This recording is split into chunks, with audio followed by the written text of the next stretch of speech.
saja. Bapak Ibu Saudaraku, Vigo sudah ada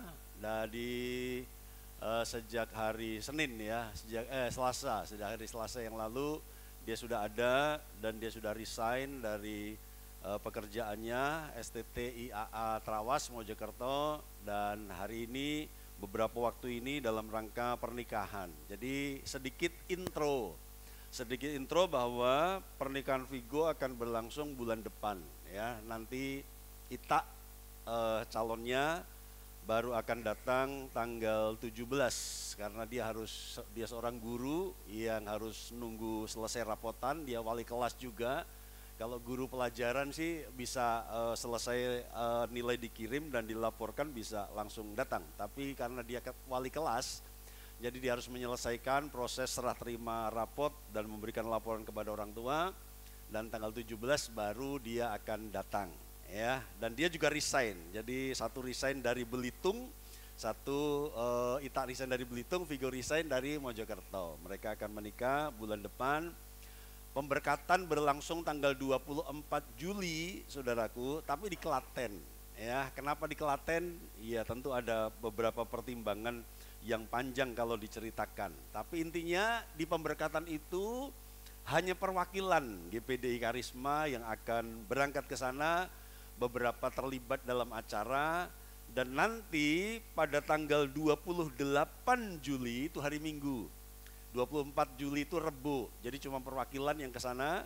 Dan kemudian hari Minggunya di 28 Juli kita akan syukuran bareng. Bukan resepsi saudaraku ya, syukuran. Jadi ini hanya khusus jemaat dan keluarga kecil begitu ya. Jadi kita nggak bikin mewah-mewah, besar-besar, ini hanya syukuran jemaat. 28 Juli selesai ibadah sore. Nah begitu ya. Jadi ini sekedar intro, nanti pemberitahuan selanjutnya akan disampaikan. Nah setelah mereka menikah, mereka akan berdua suami istri masuk ke sekolah Alkitab di Batu, Malang ya.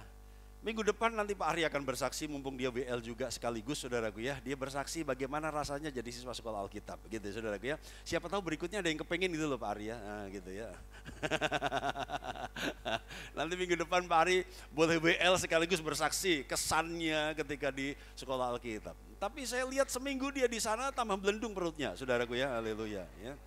Puji Tuhan, jadi rupanya terlepas dari beban masak setiap hari.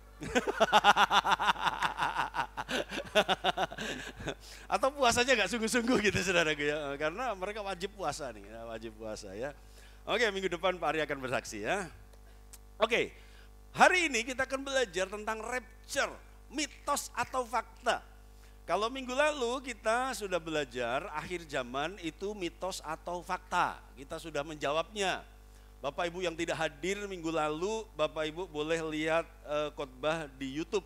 Dan kemudian saya breakdown di OBS, dan kiranya sepanjang bulan ini kita dilengkapi dengan pengajaran tentang akhir zaman, walaupun pasti nggak bisa mencakup semuanya. Nah kita bicara tentang rapture, mitos atau fakta. Rapture itu apa sih Pak? Rapture itu adalah pengangkatan. Ketika Yesus datang di angkasa, dia akan membangkitkan orang yang mati di dalam Tuhan terlebih dahulu, baru kemudian dia mengangkat orang percaya yang masih hidup. Dia diberikan tubuh kemuliaan, dalam sekejap mata kita semua akan diubahkan. Nah ini mitos atau fakta. Yang jelas kata rapture nggak ada di Alkitab ya. Seperti kata Lucifer itu hanya tercantum di King James Version ya, dan beberapa dan Alkitab yang lain yang tidak banyak mencantumkannya ya. Jadi kata Lucifer itu bukan kata asli Alkitab ya. Dan juga rapture ini nggak ada di kata di Alkitab, di terjemahan baru nggak ada, di King James Version juga nggak ada. Nah kenapa disebut rapture? Rapture berasal dari kata kerja Latin rapere ya. Saya nggak ngerti ini masuk di kosakata bahasa Inggris apa enggak rapture, tapi yang jelas asal katanya dari bahasa Latin rapere yang berarti membawa pergi atau taken up. Jadi diangkat ke atas, begitu ya, diambil untuk dibawa pergi, untuk dibawa ke atas, itu rapture. Nah, kita baca ayatnya dulu, next yang berikutnya. Mari kita lihat ayatnya. 1 Korintus 15 ayat 50. Kita baca yang kuning ya, 51 52 sama-sama, yang putih saya baca. 1 Korintus 15 ayat 50. Saudara-saudara, inilah yang hendak kukatakan kepadamu, yaitu bahwa daging dan darah tidak mendapat bagian dalam kerajaan Allah, dan bahwa yang binasa tidak mendapat bagian dalam apa yang tidak binasa. Saya berhenti dulu. Paulus dia menjelaskan ketika dia bicara kepada jemaat Korintus, pasal ini dia sedang bicara tentang kebangkitan. Kebangkitan tubuh, kebangkitan daging, kebangkitan orang percaya. Inilah yang hendak kukatakan kepadamu, daging dan darah tidak mendapat bagian dalam kerajaan Allah. Bilang sama sebelah, di sorga nanti tidak ada golongan darah. Bilang saudaraku, bilang yuk, haleluya ya. Bilang lagi sama sebelah, di sorga tidak ada PMI. Bilang saudaraku, bilang saudaraku ya. Tidak ada PMI, tidak ada golongan darah, kita nggak perlu donor darah. Haleluya ya. Kenapa? Karena daging dan darah ini adalah sesuatu yang binasa. Nah, ketika kita nanti ada di surga, kita ada di kekekalan. Kita dalam keadaan yang tidak binasa. Sehingga tentu harus ada konversi, harus ada perubahan. Nah, ketika kita belajar tentang lokasi surga, kita sudah sepakat bahwa surga itu jauh di atas mesosfer. Gitu kan? Surga itu jauh di atas mesosfer, di mana nggak ada satelit, nggak ada pesawat, nggak ada teknologi manusia yang bisa menembus lapisan di atas mesosfer. Alat aja nggak bisa, apalagi manusia. Astronot hanya ada di lapisan stratosfer kalau nggak salah ya. Itu dengerin lagi nanti khotbahnya di YouTube. Astronot hanya ada di lapisan itu, ke atas sudah nggak bisa lagi. Nah, kalau kita mau tembus surga, maka satu-satunya cara adalah kita harus mendapat bagian dalam apa yang tidak binasa. Jadi daging dan darah tidak dapat bagian. 51, yuk kita baca sama-sama. 1, 2, 3. Sesungguhnya aku menyatakan kepadamu suatu rahasia. Kita tidak akan mati semuanya, tetapi kita semuanya akan diubah. 52, 23. Dalam sekejap mata, pada waktu bunyi nafiri yang terakhir, sebab nafiri akan berbunyi dan orang-orang mati akan dibangkitkan dalam keadaan yang tidak dapat binasa, dan kita semua akan diubah. 2 kali dikatakan bahwa kita akan diubah. Jadi Paulus bilang, jemaat Korintus, ada rahasia. That is secret. Ini sebuah rahasia yang tersembunyi berabad-abad. Kita nggak akan mati semuanya. Tapi kita yang hidup, kita akan diubah. Kapan diubah? Pada waktu bunyi nafiri yang terakhir. Terjadinya bagaimana? Dalam sekejap mata. Dalam bahasa Inggris, dalam sekedipan mata. Jadi perubahannya bukan perubahan yang pelan-pelan, tetapi perubahan yang instan. Nah, di ayat yang lain Paulus berkata bahwa ada perubahan setiap hari. Kita ketika hidup di dunia ini harus mengalami pengubahan setiap hari. Gitu kan? Tubuh semakin lemah, tetapi roh semakin sempurna, semakin kuat. Itu ada ayatnya yang lain. Ada perubahan pelan-pelan. Nah, makanya kita sebagai jemaat kita harus menerima orang yang datang beribadah seperti apapun keadaannya. Yang percaya dan mengerti katakan amin. Kita nggak boleh nolak orang yang datang beribadah seperti apapun keadaannya. Mau bau, mau gembel, mau tatoan, mau anting-antingan, mau gay, mau saudaraku melambai, mau saudaraku mau macho gitu kan, mau tomboy, semua orang yang datang beribadah harus diterima apa adanya. Yang mengerti katakan amin. Persoalannya gereja kadang-kadang ketika datang orang yang asing, yang aneh, berpenampilan gak rapi, mungkin satu kali akan datang tiba-tiba masuk orang yang bercelana pendek.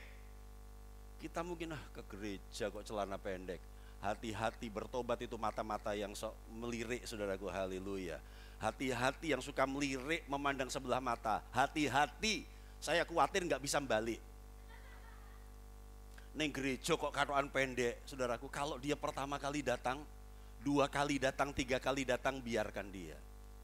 Kenapa? Karena perubahan itu terjadi pelan-pelan. Ada orang masih mabuk, ada orang masih ngerokok, mau ibadah, silakan. Karena perubahan itu proses. Katakan sama-sama, perubahan adalah proses. Oke ya.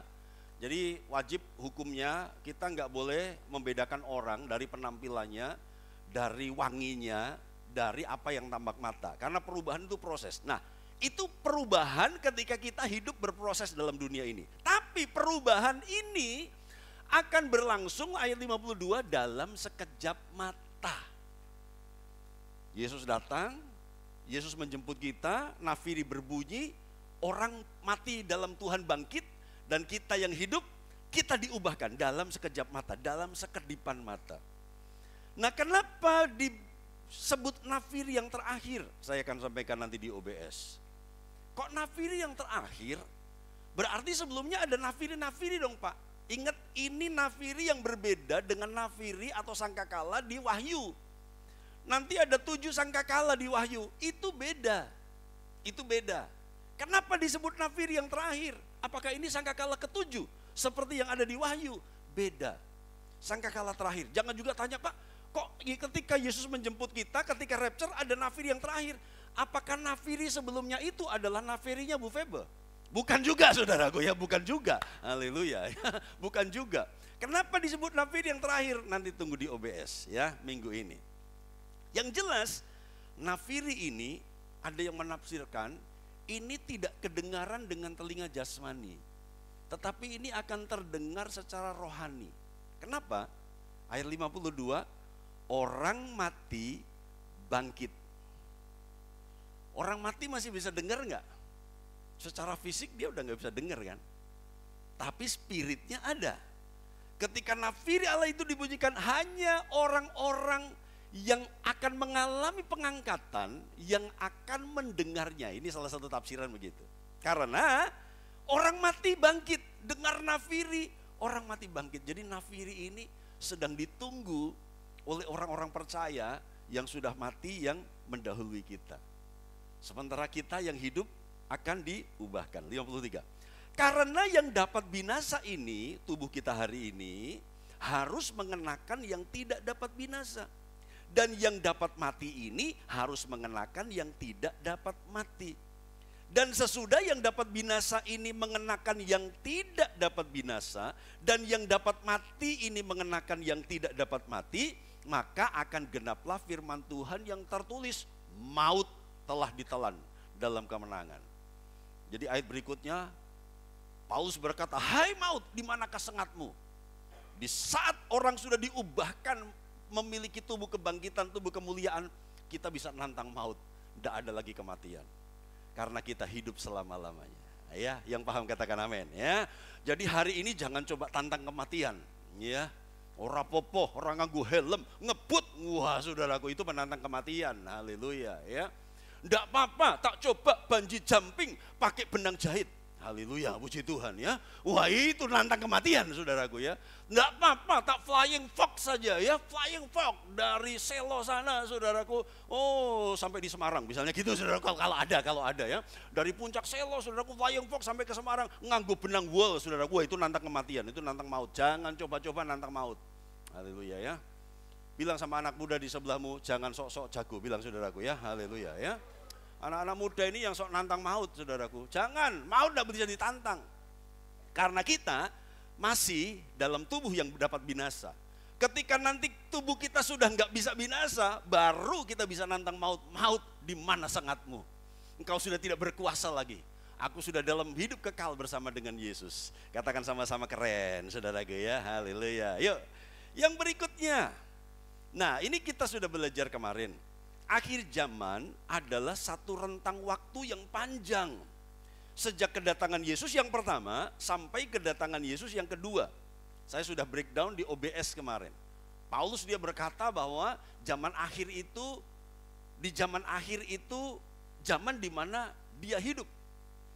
Ya, Ibrani berkata zaman akhir adalah zaman di mana Kristus berbicara, tidak lagi dengan nabi-nabi perjanjian lama. Jadi akhir zaman adalah satu rentang waktu yang panjang sejak kedatangan Yesus yang pertama sampai kedatangan Yesus yang kedua. Ada masa kedatangan pertama, dia jadi bayi, jadi manusia. Ada kemudian masa rasul, dia terangkat ke surga, masa rasul-rasul, masa gereja awal, gereja mula-mula, kemudian masa gereja perjanjian baru, ini kita sekarang. Masa gereja perjanjian baru dan agenda yang paling dekat dalam jadwal kronologi akhir zaman adalah pengangkatan. Jadwal terdekat yang hari ini akan terjadi adalah rapture. Kemudian ada peristiwa akhir zaman lainnya, sebentar kita lihat sebentar, dan kemudian kedatangan Yesus yang kedua. Gitu ya. Jadi ada hamba Tuhan yang mengistilahkan begini. Jadi kalau akhir zaman sudah dimulai 2000 tahun yang lalu kita sekarang apa? Kita ini adalah orang yang hidup di ujung akhir zaman.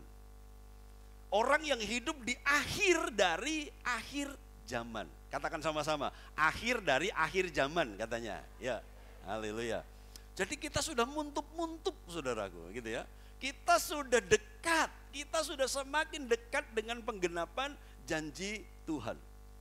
Seperti Tuhan datang yang pertama kali, tidak banyak orang yang tahu, segelintir saja yang dikasih tahu. Maria tahu, Yusuf tahu, gembala tahu saudaraku.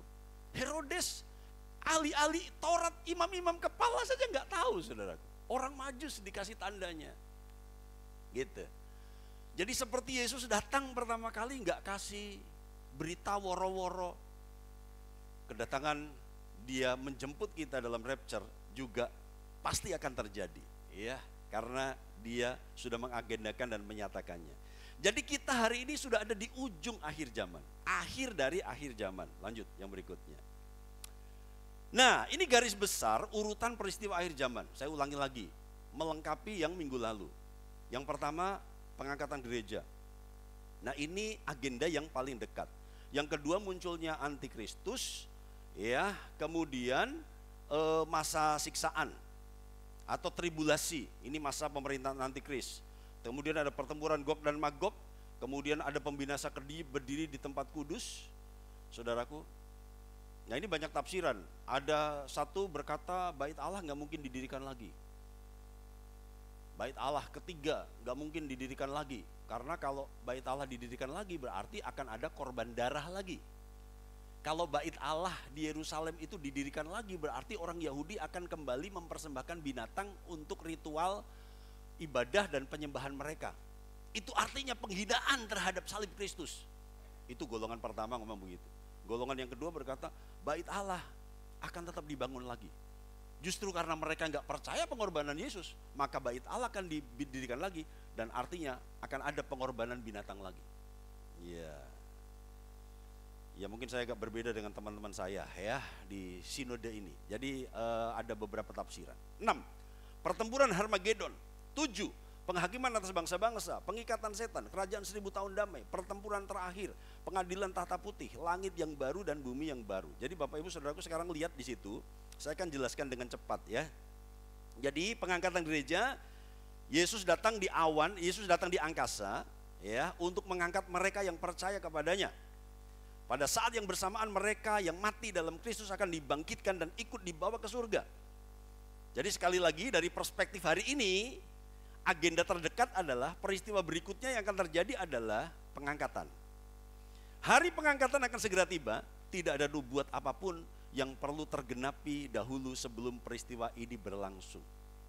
Jadi begini Bapak Ibu, nanti sebentar kita akan membedakan antara rapture dengan kedatangan Yesus yang kedua kali. Sebentar kita akan bandingkan, karena itu sering kacau.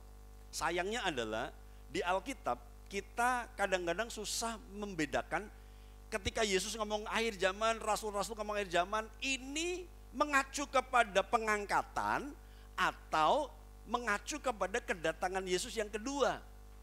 Apa sih bedanya Pak? Sebentar, sabar ya. Yang kedua, munculnya antikristus setelah gereja diangkat. Jadi ini versi salah satu paham ya. Yang saya sampaikan ini versi salah satu paham, karena penafsiran kronologinya bisa beda-beda. Setelah gereja diangkat, akan muncul seseorang dengan kuasa kegelapan menguasai dunia dan menjanjikan perdamaian. Inilah antikris. Antikris akan disertai dengan nabi palsu. Ya, bersama-sama mendirikan sistem keagamaan yang akan mengharuskan pengikutnya menyembah si antikris ini. Minggu lalu saya sampaikan bahwa prediksi saya, salah satu umatnya antikris adalah kaum LGBT. Nah sabar, nanti minggu terakhir saya minta Vion bicara khusus LGBTQ sebagai salah satu tanda akhir zaman. Ya, minggu terakhir Vion akan menjelaskan tentang LGBTQ, gitu ya. Nah, antikris akan bikin sistem agama sendiri dan menghasilkan orang menyembah dia. Dia akan membatalkan semua hukum-hukum agama. Dia akan membebaskan aturan-aturan yang membatasi di dalam agama-agama. Makanya hari ini muncul kaum agnostik. Anak-anak muda pasti kenal nih, kaum agnostik. Kaum agnostik adalah seorang yang percaya adanya Tuhan, tapi muak dengan agama. Jadi mereka kalau ditanya, kamu percaya Tuhan enggak? Saya percaya Tuhan itu ada. Tapi agama itu memuakkan, karena penuh dengan aturan-aturan, penuh dengan batasan-batasan. Jadi mereka percaya Tuhan tapi enggak mau menjalankan atau melakukan ritual ibadah di agamanya. 3, masa siksaan. Pertempuran Gog dan Magog. Oke ya, saya nggak akan jelaskan lah, nanti terlalu lama ini. Oke, jadi ada 12 hal yang akan terjadi. Nanti perkawinan anak domba di mana? Setelah pengangkatan. Jadi setelah Yesus datang mengangkat gerejanya, di bumi pemerintahan antikris, di sorga perkawinan anak domba. Gitu, saudaraku ya. Oke, terlalu luas. Oke, kita maju saja. Next yang berikutnya. Nah, ada banyak teori, saudaraku. Ada banyak teori. Ada banyak perbedaan penafsiran tentang paham akhir zaman. Pre-tribulasi, mid-tribulasi, post-tribulasi. Ini paham ini mengatakan begini. Ada yang percaya Tuhan itu datang, Tuhan itu rapture terjadi sebelum masa antikris. Ada paham yang percaya rapture terjadi di tengah masa antikris. Ada paham yang berkata rapture akan terjadi setelah masa antikris. Premillennium. Ada orang yang percaya bahwa nanti Yesus mendirikan datang ke bumi memerintah sebagai raja sebelum 1000 tahun damai. Milenium itu 1000 tahun damai. Tapi Yesus akan jadi raja di bumi, di Yerusalem baru. Ada yang berkata setelah 1000 tahun damai. Golongan yang ketiga berkata amilenium. Amilenium itu gak ada, kerajaan 1000 tahun damai itu gak ada, itu mitos. Mereka yang liberal, mereka yang punya pemahaman gak mau terikat dengan penafsiran yang macam-macam berkata kerajaan 1000 damai itu 1000 tahun damai itu gak ada, itu amilenium. Berikutnya perbedaan, rapture hanya untuk Kristen yang sungguh-sungguh. Ada paham yang mengatakan begitu. Jadi yang akan diangkat oleh Yesus itu hanya mereka yang berjaga-jaga. Hanya mereka yang sungguh-sungguh. Hanya mereka yang setia. Tapi kalau Kristen-Kristen yang gak bertobat gak akan diangkat. Ini paham pertama ngomong begitu. Paham yang kedua, rapture itu untuk semua orang percaya. Semua orang percaya akan mengalami pengangkatan. Hanya nanti di surga dibedakan pahala atau upahnya. Kemudian ada yang percaya masa antikris itu 3,5 tahun. Ada yang masa pemerintahan antikris 7 tahun. Ada yang percaya penunggang kuda putih di Wahyu adalah Yesus. Ada yang percaya penunggang kuda putih di Wahyu adalah antikris. Ada yang percaya rapture hanya terjadi 1 kali. Ada yang percaya rapture terjadi bertahap. Ada yang percaya kebangkitan itu hanya 1 kali. Ada yang percaya kebangkitan itu beberapa kali. Lalu kita mesti bagaimana, Pak? Nanti tunggu di kesimpulan. Bilang sama sebelahnya, sabar nunggu kesimpulan. Bilang saudaraku ya, haleluya ya. Puji Tuhan. Jadi kita belum sampai kepada kesimpulan. Ini baru kimpulan. Haleluya ya. Nanti kalau sudah kesimpulan berarti sudah selesai. Ya, ini masih kimpulan. Haleluya. Oke, lanjut yang berikutnya. Nah, sekarang kita bedakan perbedaan antara rapture dan second coming. Kadang-kadang kita kacau di situ, ya. Rapture adalah pengangkatan gereja. SC, second coming atau kedatangan yang kedua kali adalah kedatangan Yesus yang kedua. Bedanya apa? Nomor 2. Rapture itu Yesus datang di angkasa, tidak menjejakkan kakinya di bumi. Tapi kedatangan Yesus yang kedua, Yesus datang ke dunia menjejakkan kaki di bumi. Dipercaya juga akan turun di Bukit Zaitun. Karena dia terangkat di Bukit Zaitun, dia juga akan turun menginjakkan kaki, menjejakkan kaki di Bukit Zaitun. Ada yang percaya begitu. 3, rapture, Yesus datang disertai malaikat.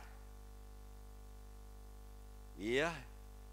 Tapi second coming, kedatangan Yesus yang kedua, Yesus disertai pasukan sorgawi dan gereja. Kenapa harus dengan pasukan? Karena akan berperang. Berperang melawan siapa? Lihat ayat 4 dulu. Nomor 4 dulu. Rapture terjadinya sebelum masa antikris. Sebelum masa antikris. Kalau saya sih lebih cenderung kepada pemahaman ini daripada paham yang berkata Yesus datang setelah di tengah masa antikris atau setelah masa antikris. Kalau Yesus menjemput gerejanya, pengangkatan terjadi di tengah masa antikris, berarti gereja akan masuk dalam masa antikris. Apalagi kalau Yesus menjemput gereja setelah masa antikris, berarti kita full ngalami antikris. Tapi kalau saya lebih condong bahwa Yesus akan datang menjemput gerejanya, pengangkatan terjadi sebelum tribulasi, sebelum antikris. Jadi di rapture Tuhan datang ya sebelum masa antikris. Tapi second coming, kedatangan yang kedua, terjadinya setelah masa antikris. 5, tujuan rapture apa sih? Menyelamatkan gereja dari masa antikris. Tujuan second coming, mengalahkan antikris dan memerintah kerajaan 1000 tahun. Ya, bukan 100 ya. Oh ya, kurang 0, 1. Iya, harusnya 1000 tuh. Iya. Kok Bu Febo peka dengan diskon ya? Haleluya ya. Kurang 0. Ini peka dengan diskon. 6. Rapture itu tidak ada tanda-tanda. Hanya bunyi sangkakala. Jadi tanda-tanda yang mendahului apa, Pak? Enggak ada. Hanya bunyi sangkakala dan saat itu terjadi kebangkitan orang mati yang percaya kepada Yesus dan kemudian pengubahan, pengangkatan kita yang hidup. Tetapi second coming ada banyak tanda yang mendahului. Dan nomor 7, rapture tidak terlihat secara umum. Tapi kedatangan Yesus yang kedua kali terlihat secara umum. Semua mata bisa memandang, semua bangsa akan meratap. Semua akhirnya baru mengakui, oh ternyata benar Yesus Mesias. Iya, itu kedatangan Yesus yang kedua ketika dia menjejakkan kaki di bumi. Tapi rapture, tiba-tiba aja banyak orang Kristen hilang. Tiba-tiba, saudaraku, kuburan merekah. Wah, haleluya, ya. Jadi ada banyak paham, saudaraku, ada banyak hook, ada banyak pengajaran yang aneh-aneh tentang tentang akhir zaman, ya. Jangan semua dipercaya. Termasuk ada pengajaran insyaallah yang mengalami rapture, pengangkatan hanya yang langsing. Haleluya, puji Tuhan ya. Bilang sama sebelah, jangan percaya itu, bilang saudaraku ya. Bilang, itu mitos saudaraku. Mitos ya, setuju ya mitos ya. Haleluya, puji Tuhan. Jadi mas, ojo lemu-lemu mas, ora iso terangkat. Wah itu mitos saudaraku, itu sesat saudaraku ya. Haleluya, puji Tuhan, itu sesat. Haleluya. Kemudian ada yang berkata, wah nanti kalau kebangkitan orang mati yang percaya, hanya kuburan yang tidak dikijing. Wah, yang bisa dibangkitkan. Wah, karena kalau dikijing apalagi dikasih rumah beton saudaraku, wah itu susah untuk meletaknya. Wah, saudaraku, sopo sing ngomong saudaraku. Iya toh, wong pintu kuburnya Yesus aja digelindingkan sama malaikat, apalagi cuma malaikat itu memecahkan nisan atau bangunan kubur dari orang-orang tua kita, saudaraku. Haleluya, ya puji Tuhan ya. Jadi bukan karena alasan itu makam karisma nggak boleh dibangun, saudaraku. Oh, kayak ngerti ya aku.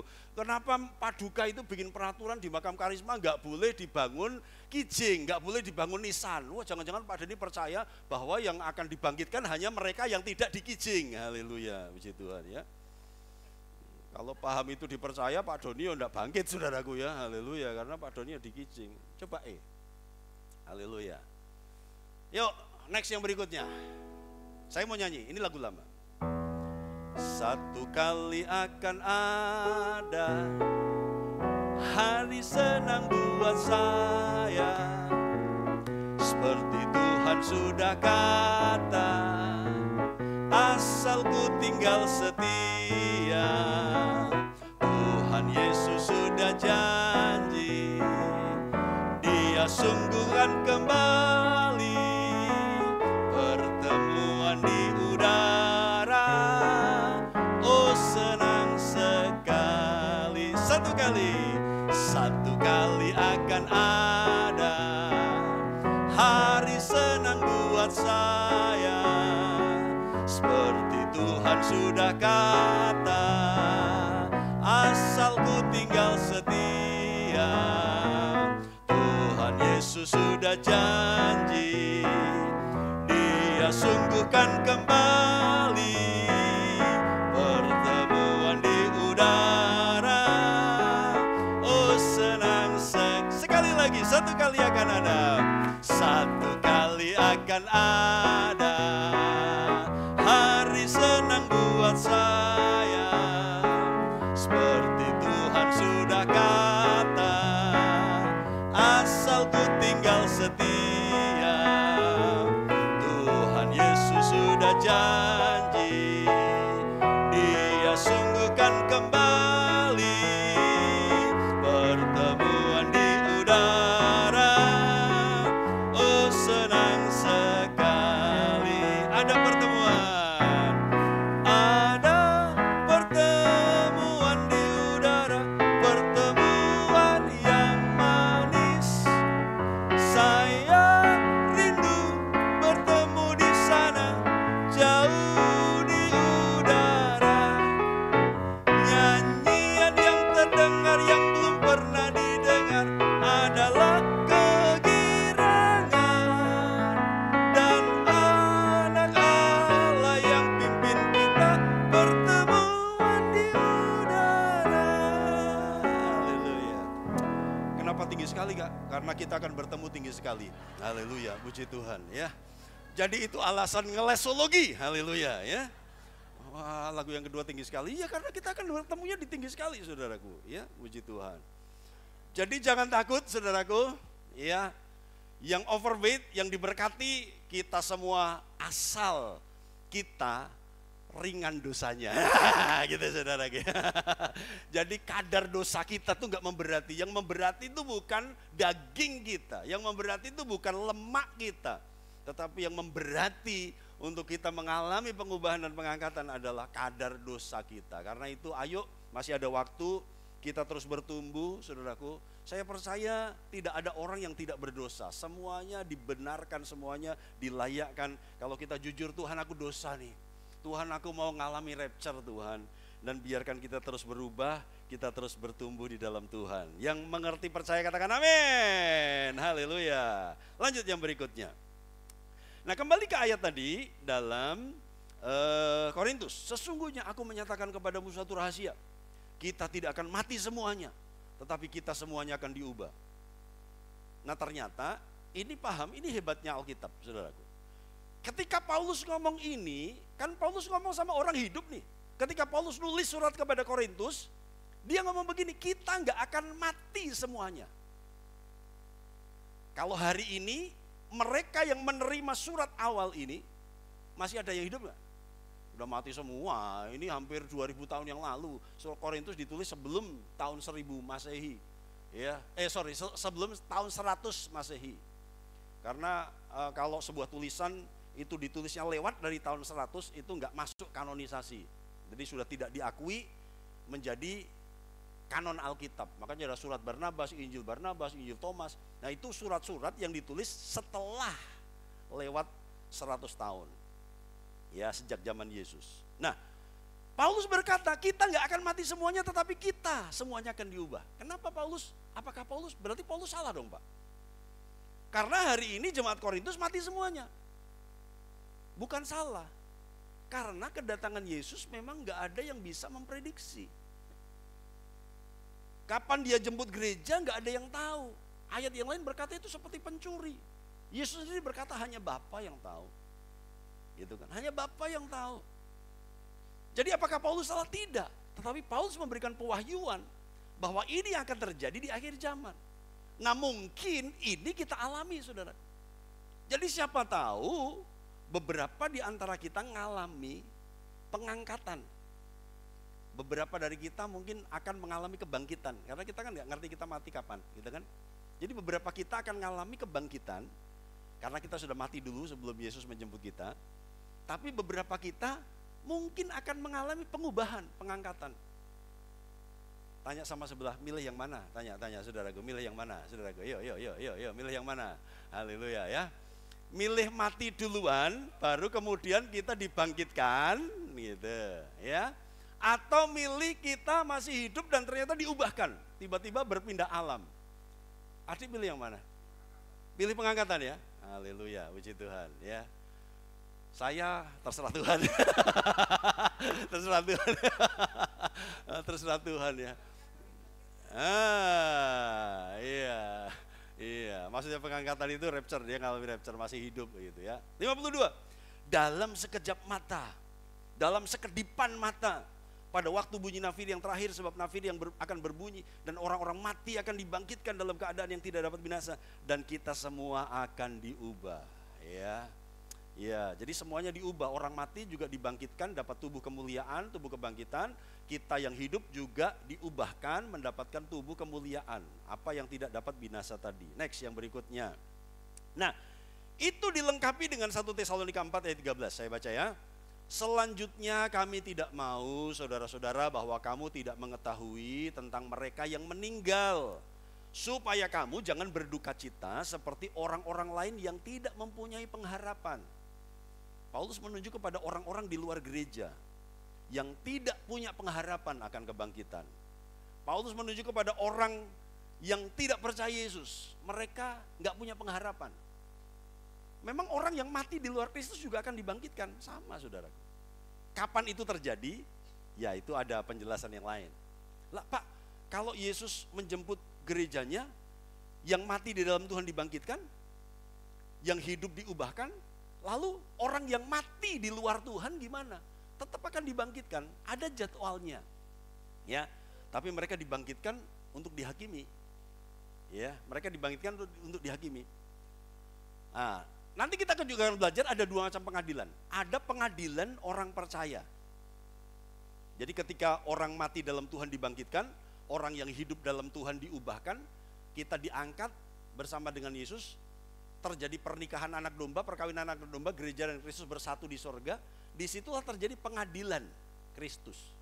Pengadilan Kristus adalah pengadilan untuk menentukan upah, untuk menilai perbuatan kita. Semua di sorga, tapi diadili, ditentukan upahnya masing-masing. Nanti ada pengadilan tahta putih. Pengadilan tahta putih adalah pengadilan buat orang yang tidak percaya. Mereka akan dinyatakan bersalah dan masuk ke dalam neraka. Begitu ya. Jadi orang lain tidak punya pengharapan. Kalaupun punya pengharapan kebangkitan, mereka pasti akan mengalami penghukuman karena mati di luar Tuhan. Nah, Paulus berkata kepada jemaat Tesalonika, kita orang yang sudah percaya, tentang orang yang mati jangan khawatir. Ya, jangan berduka cita seperti orang lain yang tidak mempunyai pengharapan. Apakah berarti Paulus melarang duka cita ketika ada kematian? Apakah itu maksudnya? Kalau ada orang mati dilarang berduka cita. Bukan begitu. Duka cita itu boleh. Berduka cita seperti orang lain yang tidak punya pengharapan. Wajar, Yesus saja lihat Lazarus mati dia nangis. Jadi Paulus tidak melarang duka citanya ketika ada orang yang mati. Yang dilarang adalah duka cita seperti orang yang tidak punya pengharapan, seperti nggak akan ketemu lagi gitu, saudara. Ya, ngikutin enggak berita viral saudaraku di media pendeta menikahkan menikahkan seorang wanita dengan kekasihnya yang sudah mayat, saudaraku ya. Itu di Indonesia. Ya, itu di negara plus 62, haleluya, puji Tuhan ya. Dan itu ada dekat-dekat kita, saudaraku ya, haleluya ya. Oke, tapi itu sudah dikoreksi dan sudah diselesaikan secara sinode. Jadi sudah ditegur, sudah, karena itu person, bukan mewakili sinode tertentu, bukan mewakili gereja tertentu, walaupun dia, ya kita pasti tahu saudaraku ya, haleluya, tapi itu sudah diluruskan. Ya, karena menjelang pernikahan tuh mati yang lakinya, saudaraku. Dan kemudian diadakanlah prosesi, si perempuan ini dinikahkan dengan si mayat yang sebelum dikuburkan. Ya, memasangkan cincin dan sebagainya. Lah Pak, lalu yang pria memasangkan cincin wanitanya gimana Pak? Haleluya, kan sudah mayat. Haleluya, horor ibunya, saudaraku ya. Ibunya. Jadi kan nikah, laki-lakinya udah mati nih gitu, perempuannya masih hidup. Nanti memasangkannya yang ibunya, nah, gitu ya. Ya, itu sudah dikonfrontasi, sudah diselesaikan secara sinode. 14. Karena jikalau kita percaya bahwa Yesus telah mati dan telah bangkit, maka kita percaya juga bahwa mereka yang telah meninggal dalam Yesus akan dikumpulkan Allah bersama-sama dengan Dia. Katakan amin sama-sama. 15. Ini kami katakan kepadamu dengan firman Tuhan, kita yang hidup, yang masih tinggal sampai kedatangan Tuhan, termasuk Pak Ardi, sekali-kali tidak akan mendahului mereka yang telah meninggal. Jadi urutannya 16-17.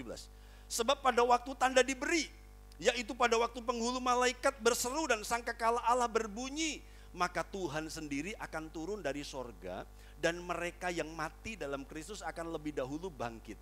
Jelas ya?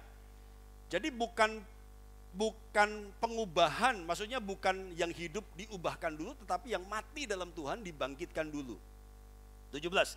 Sesudah itu kita yang hidup yang masih tinggal akan diangkat bersama-sama dengan mereka dalam awan menyongsong Tuhan di angkasa.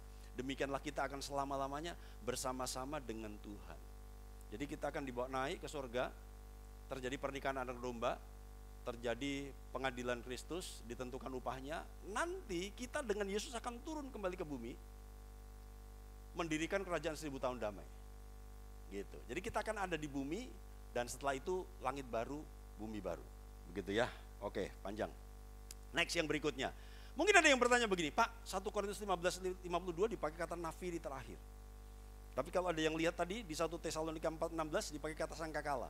Apakah itu beda? Nafiri sama sangkakala? Sama. Karena dipakai bahasa Yunani yang sama. Dalam bahasa Inggris dipakai kata trumpet. Jadi kata bahasa aslinya sama antara nafiri dan sangkakala. Next. Oke. Nah, ayat ini kalau menurut saya ini tentang second coming, bukan tentang rapture. Karena semua orang akan melihat. Pada waktu itu akan tampak tanda anak manusia di langit dan semua bangsa di bumi akan meratap. Dan mereka akan melihat anak manusia itu datang di atas awan-awan di langit dengan segala kekuasaan dan kemuliaannya. Dan ia akan menyuruh keluar malaikat-malaikatnya dengan meniup sangkakala yang dahsyat bunyinya. Dan mereka akan mengumpulkan orang-orang pilihannya dari keempat penjuru bumi, dari ujung langit yang satu ke ujung langit yang lain.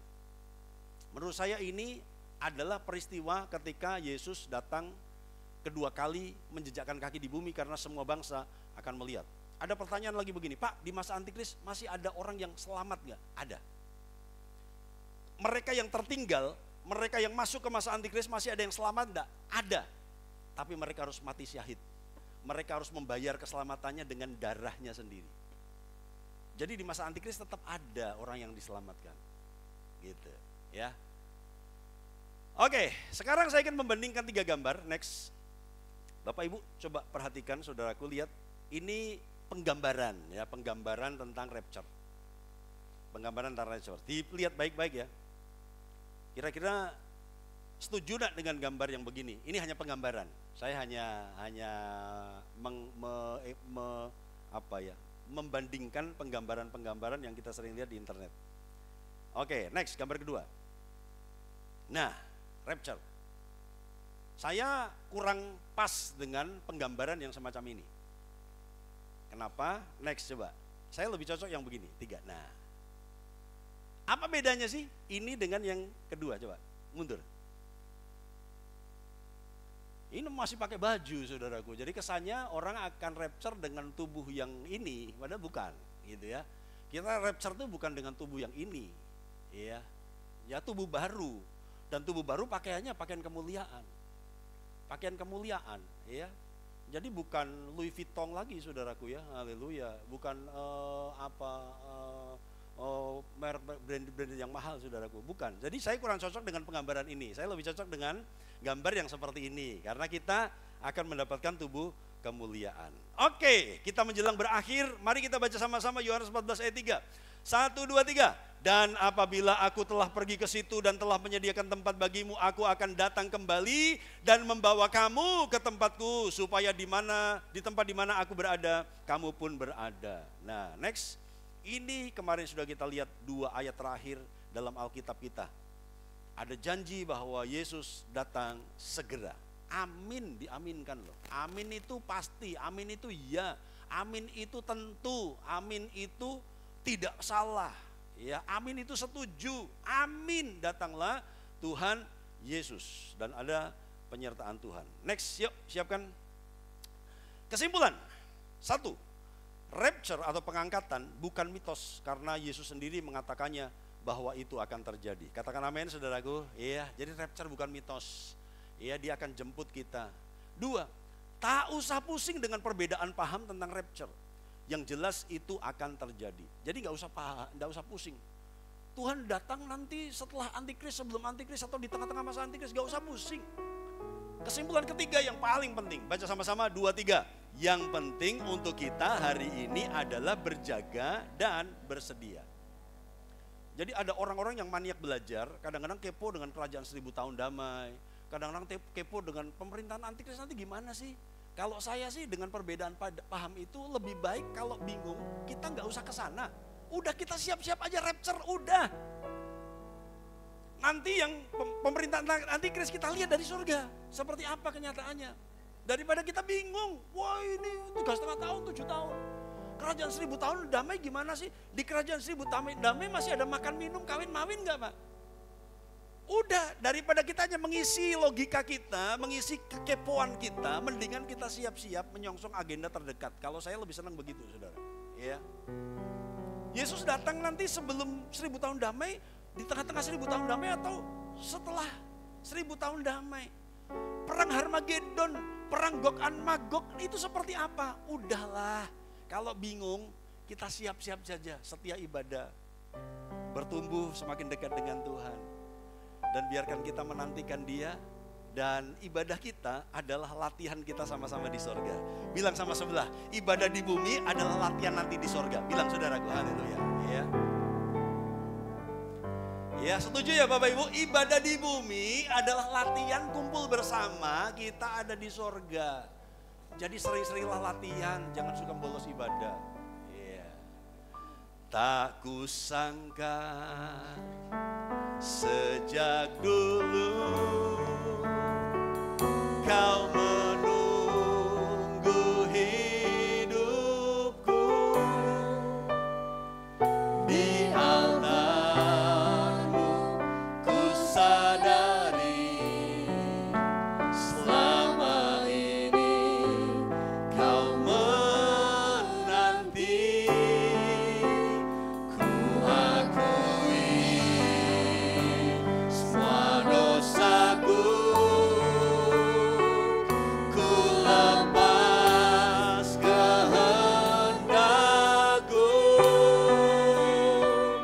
biar seluruh nafasku memuliakanmu. Yesus Tuhan, Kau Rajaku.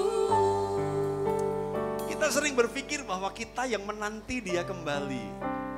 Kita sering berpikir bahwa kita yang menunggu Yesus datang menjemput. Tapi mengertikah melalui pujian ini, sebenarnya Yesus yang nunggu kita. Yesus yang menanti kita. Bapak Ibu Saudaraku, lihat betapa sedihnya Yesus ketika harus berpisah dengan murid-muridnya. Dia berdoa semalam-malaman. Dia berdoa, Tuhan jagai murid-muridku, jagai anak-anakmu. Dunia ini jahat, Dunia ini kejam. Aku akan berpisah, aku akan meninggalkan mereka. Bapak Ibu lihat doa Yesus di Yohanes 17. Dia memasrahkan murid-muridnya kepada Bapa. Dan dia berkata kepada Bapa, kirim Roh Kudus. Dia minta Roh Kudus supaya ada yang menyertai murid-muridnya. Yesus begitu berat berpisah dengan murid-muridnya sebenarnya. Tapi demi sebuah misi, dia di sorga, dia siapkan tempat buat kita. Mari kita pahami juga bahwa Yesus tuh rindu nunggu kita. Jadi kalau kita nggak kebaktian, mungkin dia tanya, aduh kok nggak kebaktian, hanya gara-gara piknik ya. Kok nggak kebaktian hanya gara-gara, mungkin bukan berarti nggak boleh izin kebaktian saudaraku. Ada hal-hal sakit, urgent saudaraku. Sekali-kali lah acara keluarga, it's okay, sekali-kali oke saudaraku. Tapi kadang-kadang Tuhan nunggu, aduh aku sudah nunggu. Aku sudah nunggu dia untuk datang bersama-sama menyembah bersama dengan keluarga rohani. Kok dia nggak ada? Tuhan nunggu kita, saudara. Tak kusangka sejak dulu kau menunggu hidupku di altar-Mu. Ku sadari selama ini kau menanti. Ku akui semua dosaku. Ku lepas kehendakku. Biar seluruh nafasku, biar seluruh nafasku memuliakan-Mu, Yesus Tuhan, Kau Rajaku. Tak kusangka, tak kusangka sejak dulu Dia lama menunggumu. Menunggu hidupku Di altar-Mu, di altar-Mu. Ku sadari selama ini Kau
anaknya di luar kota.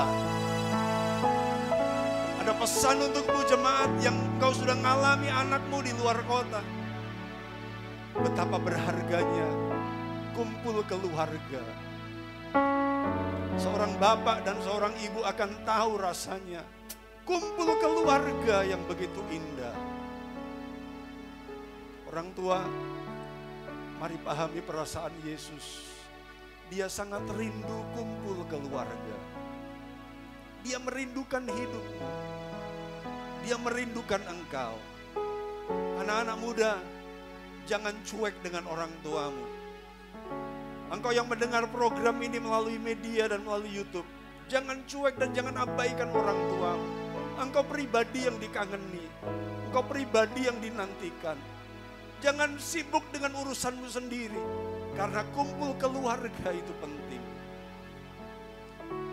Surga adalah tempat di mana keluarga berkumpul. Hadirat Tuhan adalah tempat di mana keluarga berkumpul. Dia begitu rindu menantikan anak-anaknya pulang. Dia rindu anak-anaknya datang kepadanya di dalam doa, di dalam ibadah, menyembah Tuhan. Bukan kita yang menunggu, Yesus yang nunggu. Yesus yang nunggu kita. Dia nanti kita. Dan hari ini dia masih setia menunggu. Seperti Bapa yang baik di Lukas 15, dia tunggu anaknya pulang. Dengan pertobatan, dengan compang-camping, tetapi dia terima karena perjumpaan keluarga itu penting buat Tuhan. Ku akui semua dosaku, ku lepas kehendakku, biar seluruh nafasku memuliakanmu, Yesus Tuhan Kau Rajaku. Tak kusangka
terbang tinggi bagai raja wali dan melayang tinggi dalam kemuliaannya. Biar bumi bergoncang dan badai menerpa, ku kan terbang tinggi bersamanya. bukan terbang tinggi, Terbang tinggi menembus langit yang bagai tertinggi. raja wali dan melayang tinggi dalam kemuliaannya. Biar bumi bergoncang dan badai menerpa, ku kan terbang tinggi Bersamanya kan terbang tinggi bagai raja wali dan melayang tinggi dalam kemuliaannya. biar bumi bergoncang dan badai menerpa, ku kan terbang tinggi Bersamanya bukan terbang tinggi, bersamanya bukan terbang tinggi bersamanya.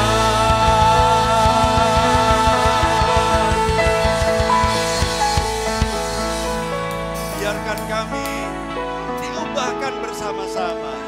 Biarkan kami sekeluarga boleh berjumpa dengan Yesus di angkasa. Biarkan kami semuanya mengalami seluruh janji-janji-Mu Tuhan. Jangan pernah ada yang tinggal, jangan pernah tinggalkan kami sendiri. Tuhan berkati umat-umat-Mu. Ini umat-umat ketebusan-Mu yang rindu menantikan. Biarkan rindu kami dan rindu-Mu berpadu dalam hadirat Tuhan yang indah. Dan kami akan pulang, besok umat-umat Tuhan akan bekerja. Tuhan berkati pekerjaan mereka, keluarga, rumah tangga, sekolah anak-anak kami diberkati, kuliah, semua cita-cita, semua pergumulan, Tuhan yang turut bekerja, mendatangkan kebaikan. Dan sekarang pulanglah, terimalah berkat anugerah dari Allah Bapa, kasih sayang anaknya yang tunggal, persekutuan Roh Kudus, memelihara roh jiwa tubuhmu sempurna, tak bercacat sampai Yesus datang menjemput gereja. Terimalah perlindungan yang sempurna, terimalah keberhasilan yang maksimal, terimalah keberuntungan yang ajaib. Dalam nama Yesus, haleluya. Amin. Selamat pagi, Tuhan berkati.